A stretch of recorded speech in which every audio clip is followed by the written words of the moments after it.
আসসালামু আলাইকুম viewers, welcome to my YouTube channel and Facebook page.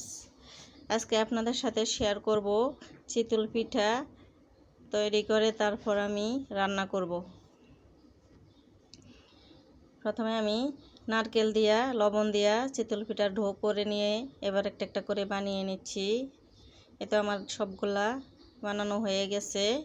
এবার আমি আপনাদেরকে দেখিয়ে দিচ্ছি এগুলা কত সফট হয়েছে।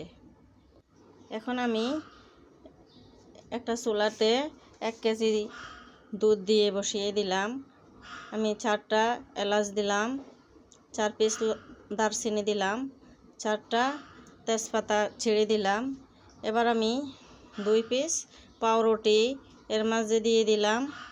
তারপর আমি ছেড়ে এগুলারে ভালো করে ঘুটিয়ে তারপর ঘন করে নেব, কারণ আমি নারিকেল এর সাথে দেব না। নারিকেল আমি পিঠার সাথে দিয়েছি 1 পিস পুরাটাই। এবার আমি পিঠাগুলো কেটে রাখছি আগে থেকে দিয়ে দেব।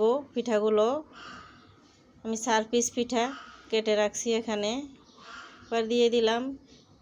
এই যে আমি রান্না করতেছি, পিঠাগুলো অনেক ঘন হয়েছে। নারিকেল ছাড়াও পাউরুটি দিয়া পিঠাগুলো ঘন হয়।